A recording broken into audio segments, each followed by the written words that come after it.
విద్యార్థుల్లో పరీక్ష అంటే భయం పోగొట్టి విద్యార్థుల్లో ఆత్మస్థైర్యం నింపే విధంగా ప్రధాని నరేంద్ర మోదీ నిర్వహించే పరీక్షా పే చర్చ కార్యక్రమం రిజిస్ట్రేషన్లో రాష్ట్రంలో తిరుపతి జిల్లా 2వ స్థానం సాధించింది. శ్రీకాళహస్తిలో అత్యధిక మంది విద్యార్థులు, ఉపాధ్యాయులు, తల్లిదండ్రులు పరీక్షా పే చర్చ కార్యక్రమానికి రిజిస్ట్రేషన్ చేసుకున్నారు.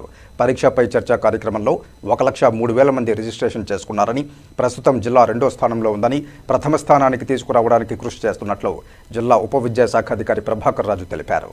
శ్రీకాళహస్తి జిల్లా పరిషత్ బాలుర ఉన్నత పాఠశాలలో పరీక్షపై చర్చ కార్యక్రమానికి విద్యార్థులు, ఉపాధ్యాయులు, తల్లిదండ్రులు రిజిస్ట్రేషన్పై జిల్లా ఉప విద్యాశాఖ అధికారి ప్రభాకర్ రాజు ఆరా తీశారు. అత్యధిక మంది విద్యార్థులను పరీక్షలపై చర్చ కార్యక్రమానికి రిజిస్ట్రేషన్ చేయించాలని, వారితో పాటు వారి తల్లిదండ్రులు, ఉపాధ్యాయులను రిజిస్ట్రేషన్ చేయించాలని సూచించారు.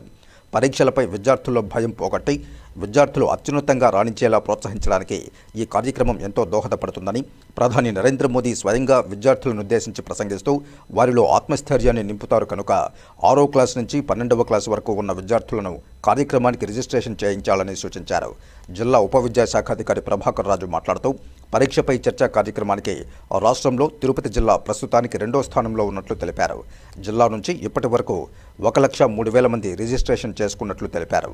ఈ కార్యక్రమం నెలాఖరులో జరగనుందని, మరిన్ని రిజిస్ట్రేషన్లు జరిగేలా చేసి జిల్లాని ప్రథమ స్థానంలో ఉంచే విధంగా కృషి చేస్తున్నట్లు తెలిపారు.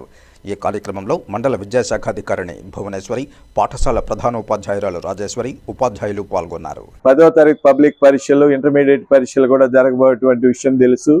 దాంట్లో భాగంగా పిల్లల యొక్క అభివృద్ధి లేదా పిల్లల్ని పరీక్షలకు సన్నద్ధం చేయడంలో మనకు 100 రోజుల ప్రణాళికాయుతమైనటువంటి కార్యక్రమాన్ని నిర్వహిస్తున్నారు రాష్ట్ర స్థాయి అధికారుల ఆలోచనల మేరకు. వాటిని ప్రతి ఒక్క పాఠశాలలో కూడా సక్రమంగా నిర్వహించే విధంగా పిల్లల యొక్క స్థాయికి తగినట్టుగా వారికి విద్యాబోధన అందించి అందరూ మంచి మార్కులతో, మంచి ఉత్తీర్ణత శాతంతో పాస్ అయ్యే విధంగా చూడవలసినటువంటి బాధ్యత ప్రధానోపాధ్యాయులు, ఉపాధ్యాయులకు ఉందనే విషయాన్ని తెలియజేస్తూ చక్కటి కార్యక్రమాలని ప్రభుత్వం ఇచ్చేటువంటి అన్ని కార్యక్రమాలను కూడా మన పాఠశాలన్నింటిలో కూడా విజయవంతం చేయవలసిందిగా అందరి యొక్క ప్రధానోపాధ్యాయులకు, ఉపాధ్యాయులకి ఈ సందర్భంగా తెలియజేస్తూ వారందరి సహకారంతో ఈ పాఠశాలలో జరిగేటువంటి అన్ని కార్యక్రమాలను విజయవంతం చేయడానికి ఆ సంపూర్ణ సహకారాలు అందించవలసిందిగా కోరుతూ